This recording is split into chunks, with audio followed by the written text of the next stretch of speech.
नमस्ते, मैं हूं पल्लवी और आप देख रहे हैं भारत एक नई सोच। इस बार यूपी पीसीएस का जो रिजल्ट था वो कई मायने में हर लड़कियों के लिए एक हौसले की बात थी।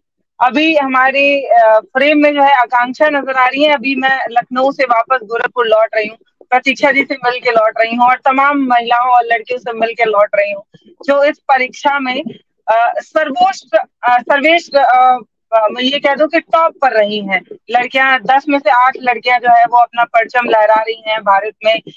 मैं ये कहूं कि तमाम लड़कियों का हौसला बन रही हैं। वो लड़कियां जो सपने बुन रही हैं या बुनने के बारे में सोच रही हैं, उन सभी लड़कियों के लिए आप लोग प्रेरणा है।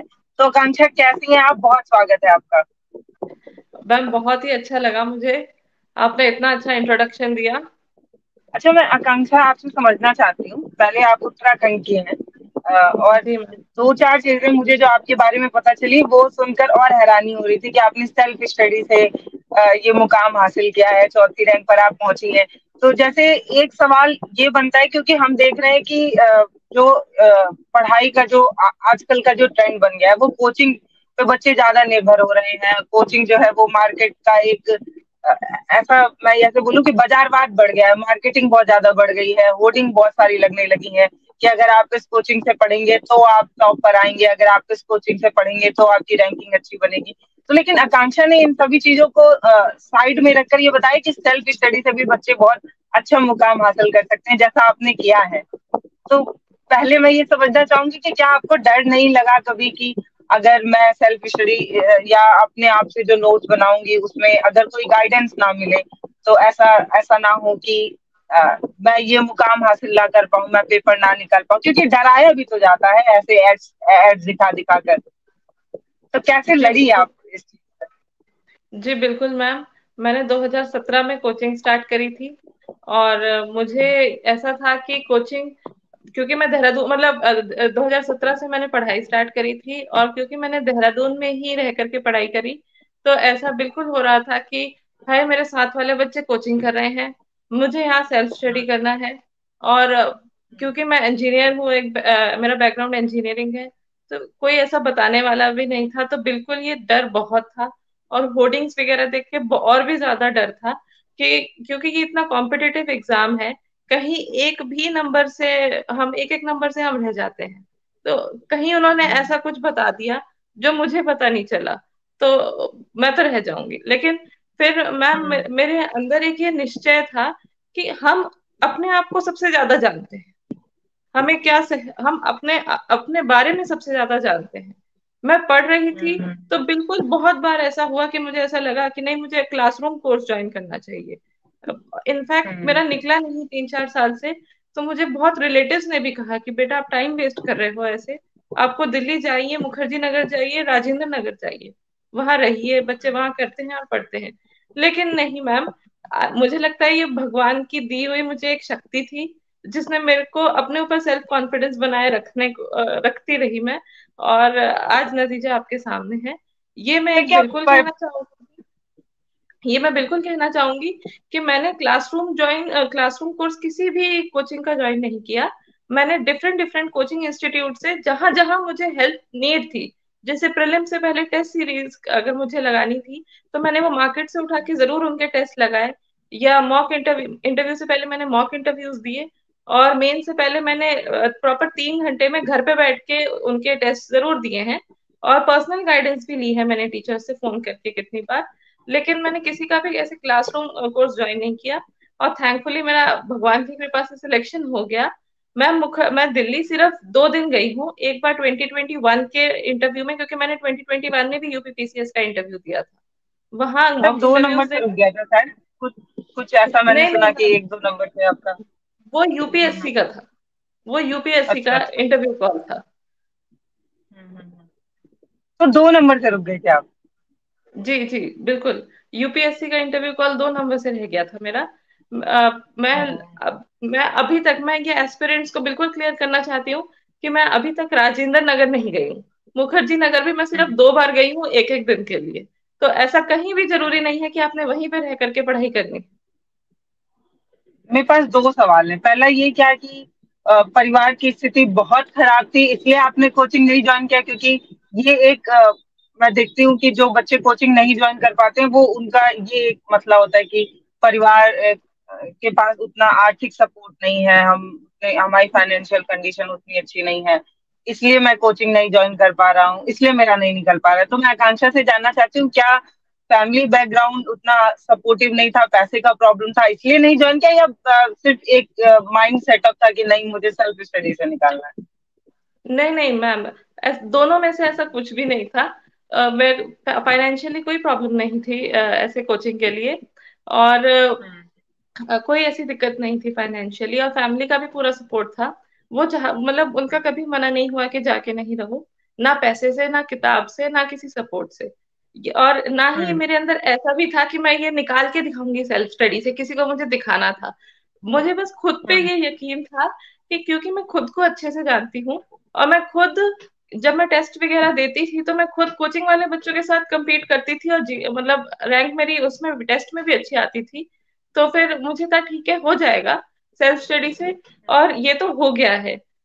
हो सकता है कि मेरा इस बार भी ना होता या अगली बार भी ना होता, तो शायद मैं आपको कई एक आध साल बाद मुखर्जी नगर में भी मिलती। ऐसा भी हो सकता है। हम्म। लेकिन इस हो गया है, और ऐसा ना पैसे की दिक्कत थी और ना मुझे ऐसे किसी को दिखाना था कि नहीं मैं तो सेल्फ स्टडी से ही करके दिखाऊंगी। ये बस खुद अच्छा, पे इससे ही एक पहले जो विश्वास। 2 नंबर से आप रुकी थी, उस समय भी हाँ आपने जी। कोचिंग नहीं ज्वाइन किया था? उस समय भी आप सेल्फ जी स्टडी कर रही थी? जी बिल्कुल। और ये भी एक वाह। मोटिवेशन था कि मैं जब इतने इतने 750 तक नंबर लेके आ सकती हूँ, तो हम्म। बिल्कुल और थोड़ी मेहनत करके मेरे पूरे नंबर आ जाएंगे।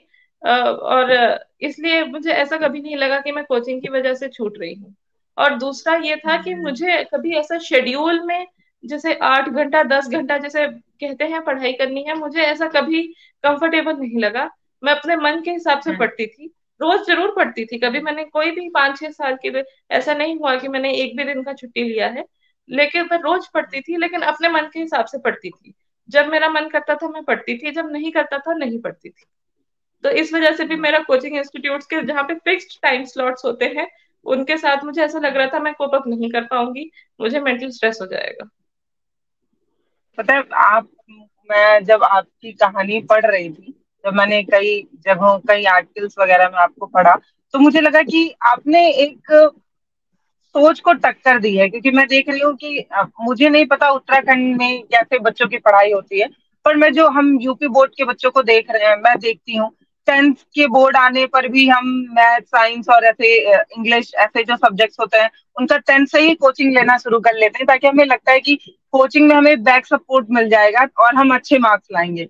हमें हमारी नींव ही ऐसी रखी जा रही है कि अगर हम क्लासेस कर रहे हैं तो हमें कोचिंग बहुत जरूरी है, बिना कोचिंग के तो अच्छे मार्क्स ही नहीं आते हैं। लेकिन आकांक्षा ने ये बताया, हमें ये सिखाया कि जरूरी नहीं है हर बार ऐसा कि कोचिंग ज्वाइन करके ही हम अच्छे मार्क्स लाएं।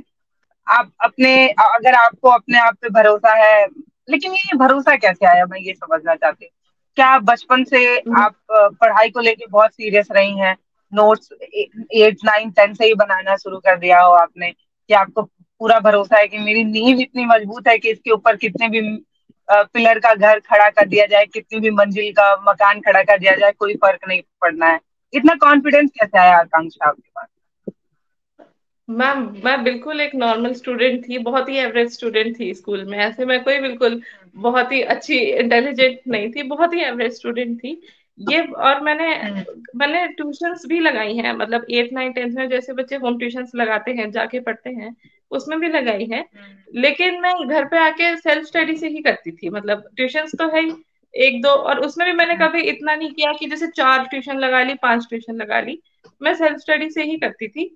और तो वो आदत एक है कि खुद से ही पढ़ना है, देखो पढ़ना है तो फिर खुद से ही अंदर से ही मोटिवेशन आना चाहिए पढ़ने के लिए। तो वो बिल्कुल था कि 12th तक जब मैंने ऐसे थोड़ा बहुत ट्यूशन लेकर के और अपने आप तक ही मतलब अपने आप से ही निकाल लिया है। मैम पहले तो मैं एक चीज हम्म। बताना चाहूंगी कि मैं तो इतना डरती थी कि मैं तो साइंस साइड लेने से तक डरती थी 11th में, कि हम्म। शायद मैं हम्म। फेल ही ना हो जाऊं उसके अंदर, मैं निकलूं ही ना। लेकिन वही था कि नहीं, अब एक बार मैम अगर हमने कुछ चीज ले ली, जैसे 11th में मैंने एक बार साइंस साइड ले ली, तो मुझे ये था अब मुझे हम्म। इसको फ्लाइंग कलर से पास करना, कुछ भी हो जाए। ऐसे ही जब मैंने बीटेक लिया, तो मैं बीटेक के लिए भी मतलब डबल माइंड में थी कि मैंने बीटेक करना है या नहीं करना है, या कोई और ऑप्शन ले लेते हैं। लेकिन क्योंकि एक डर होता है एक लड़कियों के दिमाग में, और मैं तो आपको कह रही हूँ, मैं तो एवरेज स्टूडेंट थी, मुझे तो बीटेक तक क्लियर करने से डर लग रहा था।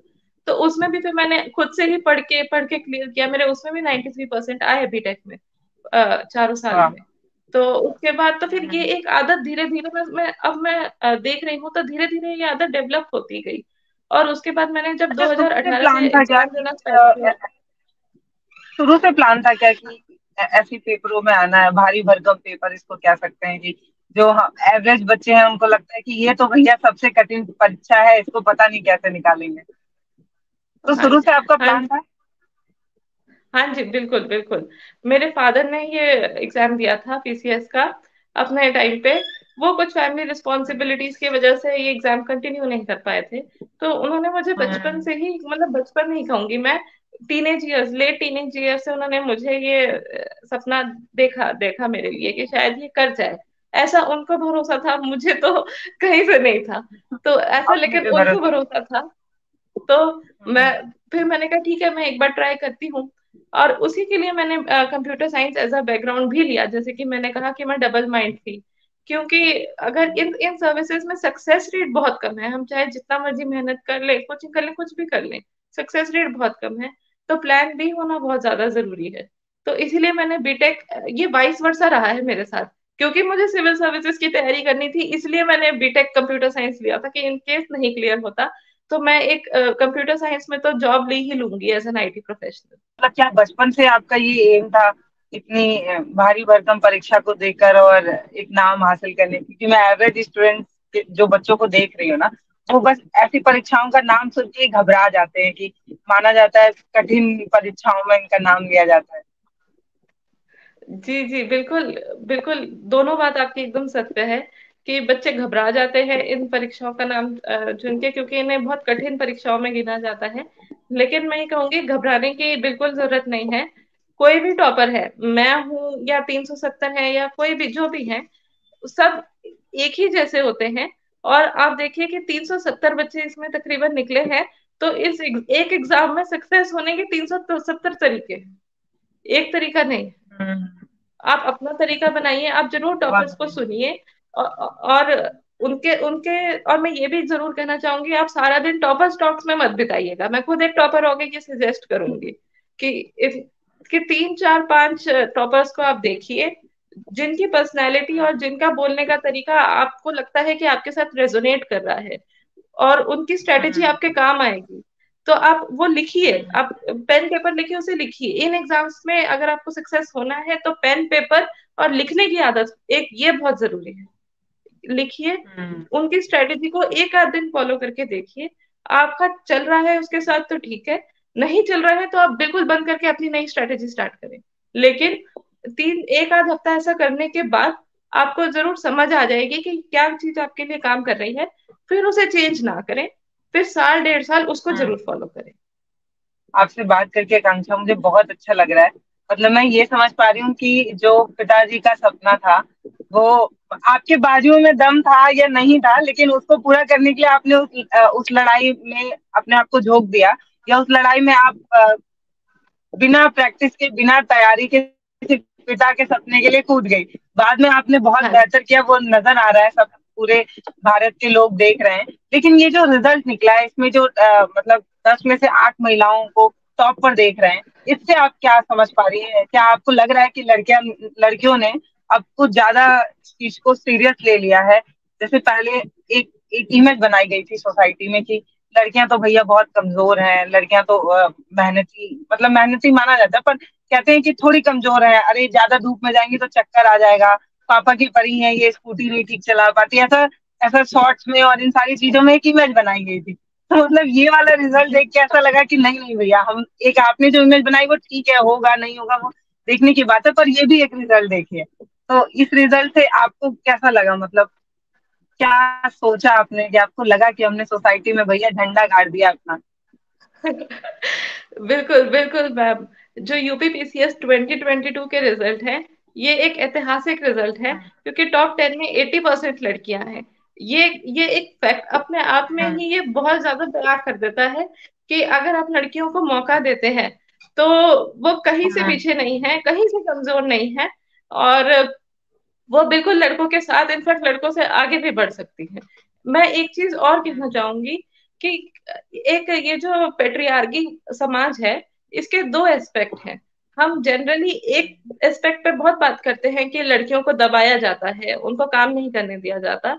लेकिन एक और एस्पेक्ट भी है मैम इसका, कि लड़कों से बहुत ज्यादा एक्सपेक्टेशन करी जाती है। लड़कों को ऐसे कहा जाता है कि 20-21 साल से आप कमाना स्टार्ट करिए, और 70-75-80 ईयर्स तक आप कमा के लाइए, क्योंकि आप ब्रेड विनर हैं। आप लड़कों के भी तो कुछ सपने होते हैं मैम। हो सकता है हाँ। लड़कों के लिए भी ये परीक्षा उतनी ही कठिन है। उनको भी 6-7-8 साल हम्म। लग सकते हैं इस परीक्षा को पास करने के लिए। तब उनके ऊपर भी एक रहता है कि हमने कमा के लाना है, हम लड़के हैं, हमने अपने बाप का नाम आगे करना है, अपने फादर का नाम आगे करना है। तो ये लड़कों के ऊपर भी बहुत प्रेशर है। कहीं ना कहीं मैम लड़कों को ये रहता है कि लड़कियों की तो शादी हो जाएगी, लेकिन लड़कों के साथ तो बड़ी दिक्कत आ जाएगी। ये भी एक बहुत फैक्ट है। और बिल्कुल पेट्रियार्की का शिकार जितनी लड़कियां हैं उतने लड़के भी हैं। हमें इस एस्पेक्ट को भी देखना बहुत जरूरी है और हाईलाइट करना बहुत जरूरी है। और एक और चीज मैं कहना चाहूंगी, बिल्कुल ये एक ट्रेंड कर रहा है कि बेटियां पापा की परियां होती हैं। तो मैम इस चीज में कोई बुराई नहीं है, बिल्कुल हम पापा की परियां होती हैं। और हमें बिल्कुल पापा की परियां रहने में कोई कोई दिक्कत नहीं है। हम इसको पॉजिटिव को नोट में ले सकते हैं कि आजकल के जो फादर्स हैं, वो अपनी बेटियों को बोझ नहीं समझते, परियां समझते हैं। बहुत और ज्यादा उन परियों सपोर्टिव की हो गया है। हेल्प, हाँ हाँ बिल्कुल, हर हर हर बहुत ज्यादा सपोर्टिव हो गए हैं। और बिल्कुल इस बात को अगर कोई ट्रेंड कर रहा है ना कि बेटियां पापा की परियां हैं नेगेटिव कोनोटेशन के साथ, तो आप बिल्कुल हम कहें हाँ हम पापा की परियां हैं, तो आप उसका भी अपने पॉजिटिव। पापा के शहजादे बन के दिखाएं। क्या बात है, बहुत बढ़िया। अच्छा, मैं आखिरी पड़ाव पे पहुंच रही हूँ। मैं एक आखिरी सवाल आपसे समझना चाहती हूँ कि मतलब आपने अपनी पढ़ाई का पैटर्न क्या बनाया था, कैसे आपने पढ़ाई की? क्योंकि आपने जब कोचिंग नहीं लिया तो आपको कोई नोट्स नहीं मिला होगा जो कोचिंगों में मिल जाता है बच्चों को, या एक एक तरीका मिल जाता है कि आप अगर आप इतने सिलेबस को पढ़ लेंगे तो ये ठीक है, इतना ये जो है वो एक्स्ट्रा इतना नहीं पढ़ना है। तो आप ये कैसे निकाल पा रही थी कि मतलब कहते हैं ना कि दूध में से मलाई कैसे छान पा रही थी? आपका कोई गुरु नहीं था जब आप सेल्फ स्टडी कर रही थी, तो आपने कैसे पैटर्न बनाया, कैसे पढ़ाई की? मैम बिल्कुल कोई भी एग्जाम क्लियर हो सकता है, किसी भी बच्चे के साथ क्लियर हो सकता है, बस हम सिलेबस के थ्रू जाएं। हम एक चीज बहुत हम्म। कॉमन है इन एग्जाम्स में कि ये एवरीथिंग अंडर द सन पूछते हैं। ऐसा कुछ भी नहीं है। ये एक मिथ है, ये एक मिथ्या है, और इसे हमें तोड़ना होगा। ये बिल्कुल सिलेबस से हम्म। पूछते हैं। सिलेबस को उठाएं, सिलेबस का प्रिंट आउट लगाएं, जहां हाँ, अभी पढ़ते मैं हैं वहां पे मैं उसका। जी मैम। आपको थोड़ा सा रोकूं। मैंने ये एक लाइन सुनी थी बहुत पहले कि इंटरव्यू में ऐसे सवाल होते हैं कि अगर उनको सिलेक्शन देना हो तो वो पूछते हैं कि आपके चाचा का क्या नाम है, और अगर नहीं सिलेक्शन देना होता है तो पूछते हैं हमारे चाचा का क्या नाम है। तो जैसे आपके चाचा का नाम पूछा जाएगा तो आप बता देंगे, लेकिन जब मैं पूछूंगी कि मेरे चाचा का क्या नाम है तो आप नहीं बता पाएंगे। तो ऐसा भी है कि अगर जो टीम जो बैठी हुई है, जो बेंच वहां बैठी हुई है, वो पहले से बच्चों को देख के और ऐसा बनाया गया है कि उनको सिलेक्शन देना होता है तो बड़े इजी सवाल पूछते हैं, और अगर नहीं देना होता है तो पता नहीं कहाँ से क्या उठा लाते हैं और ऐसा सवाल करते हैं। ऐसा ऐसा है जी क्या? नहीं, बिल्कुल नहीं, बिल्कुल नहीं, ऐसा बिल्कुल भी नहीं है। मैम मैं उत्तराखंड से हूँ और उत्तर प्रदेश पीसीएस में 4th रैंक लाई हूँ। तो आप देखिए अगर ऐसा कुछ होता तो पैनल तो मुझे बिल्कुल भी नंबर नहीं देती, मेरे लिए 4th रैंक लाना मुश्किल होता। तो बिल्कुल यही बात सोच करके आप ये बिल्कुल ये दिमाग से निकाल दें कि पैनल आपको प्री प्लान कुछ करके बैठी है। हमारे इंटरव्यू को बनाने वाले भी हम हैं और बिगाड़ने वाले भी हम हैं। पैनल बहुत हम्म। कोऑपरेटिव होती है। पैनल जो जो भी बच्चा इंटरव्यू के लिए गया है, पैनल उसको सिलेक्ट करने के लिए बैठी है, और वो सिलेक्ट ही करेगी अनलेस एंड अनटिल हम उनको कुछ ऐसा दे दें कि वो हमें सिलेक्ट ना करें। हम्म। हम उन्हें रीजन देते हैं कि हमारे ना सिलेक्शन करें। उनका दिमाग ये होता कैसे दे है कि देते हैं इतना, रीजन? जैसे कि? जब वो हमसे कुछ क्वेश्चंस पूछते हैं तो बिल्कुल हम्म। उन्हें भी, पैनल को भी बहुत पता होता है कि ये क्वेश्चन का आंसर शायद ये है। अगर उन्होंने हम पे क्वेश्चन पूछा है तो उनको उसका आंसर पता है। लेकिन हमें नहीं हम्म। पता अगर आंसर, हम उनको कोशिश करेंगे, अगर हम कोशिश करेंगे कि हम उन्हें ब्लफ करें, घुमाएं, तो ये उनको बिल्कुल बहुत बुरा लग जाता है वहां पे। कि ये हमें घुमाने की कोशिश कर रहे हैं। बच्चा नहीं आता है को तो आता नहीं। ईमानदारी से बताते नहीं आता। हाँ बिल्कुल, ईमानदारी से बताए नहीं आता है। और अगर आपने 50% क्वेश्चन में भी सॉरी बोला है और आपने ईमानदारी से बाकी 50% का आंसर दिया है, तो आपको बिल्कुल हाईएस्ट मार्क्स में से मिलते हैं। मेरे को लास्ट ईयर, हम्म, मैंने लास्ट ईयर भी यहाँ पे यूपीपीसीएस में इंटरव्यू दिया था। मेरा फाइनल सिलेक्शन नहीं हो पाया था 2021 में, लेकिन मुझे इंटरव्यू में 75 मिले थे 100 में से। हम्म, और ये शायद हाईएस्ट थे उस ईयर के। हम्म, इसमें नोट्स की बात करी थी कि हाँ मतलब कैसे आपने नोट्स तैयार किया था। मैम नोट्स के लिए ये है कि एक एक वन एट अ टाइम काम करें। एक एक टॉपिक उठाए और एक टॉपिक को लेकर के, एक टॉपिक उठाए उसके बारे में पढ़ें। जैसे मेंस का है, मेंस में बिल्कुल 8 पेपर होते हैं। ऐसा बिल्कुल ना करें कि आप आठों पेपर इकट्ठे पढ़ रहे हैं। One paper at a time उठाएं। उसका उसका एक पहला टॉपिक उठाएं। उसकी कोई बुक है स्टैटिक, वो तो सब टॉपर्स बता रहे हैं, एक ही बुक है, एक दो ही सारी बुक्स ही मतलब वही सेम ही होती हैं, उससे पढ़ें। गूगल पे जाके पढ़ें, यूट्यूब पे इतने सारे लेक्चर्स हैं, उससे देखें। पन्ने दो पन्ने के एक टॉपिक के ऊपर नोट्स बनाए, बिल्कुल किताबें ना लिखे किसी भी टॉपिक के ऊपर। वहां किसी भी क्वेश्चन का आंसर 2 पन्ने में 5 मिनट के अंदर देना होता है। और ऐसे करके जब हम टॉपिक बाय टॉपिक चलते जाएंगे, हमारा काम भी आसान होएगा और हमारा सिलेबस भी कंप्लीट होएगा। और फिर हम वहाँ पे, क्योंकि हमारे पास कंटेंट भी लिमिटेड होगा, तो हमें एग्जामिनेशन हॉल में ये बिल्कुल छाटने की नहीं होगी अपने दिमाग के अंदर कि क्या लिखना है क्या नहीं लिखना है। हमें पता है हमें यही लिखना है, और उससे हमारा पेपर भी जल्दी कंप्लीट होगा। बहुत अच्छा लगा आकांक्षा, आपसे बात करके, आपने अपना समय दिया, बहुत अच्छा लगा। पर आकांक्षा आपसे बात करके मुझे एक लाइन बहुत पुरानी है पर याद आ रही है कि सफलता एक दिन में नहीं मिलती पर एक ना एक दिन जरूर मिल जाती है। और वो आपने जी दिखा भी दिया है इस बार की जो एक मार्केट बना हुआ था, सोसाइटी में एक सोच बनी हुई थी कि हम बिना बिना किसी बैक सपोर्ट के आगे नहीं बढ़ सकते जब तक हम किसी संस्था से ना जुड़ जाए, कोई कोचिंग, महंगी कोचिंग ना ले रहे। क्योंकि इन सब पेपरों में मैं जो मिडिल क्लास के बच्चों को देख रही हूँ, उनके मन में सबसे ज्यादा हताशा और परेशानी इस बात की है कि मेरे पास इतने पैसे नहीं है कि मैं इतने महंगी कोचिंग में पढ़ सकूं।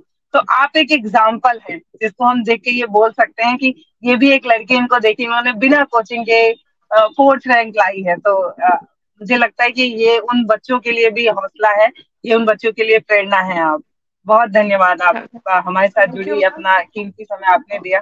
बहुत अच्छा लगा मुझे आपसे बात करके। मुझे मुझे ये लगता है कि अगर हम सब लड़कियां और हमारे समाज के और सारे बच्चे अगर सब मिलकर ये कोशिश करने लगे कि हमें एक नया परचम लहराना है, भारत को एक नई दिशा देनी है, तो हम सब मेहनत करके एक ना एक दिन जरूर वहां तक पहुंचेंगे। बहुत धन्यवाद आपका। बिल्कुल बिल्कुल मैम। भारत की बेटी जीती रहे जीतती रहे।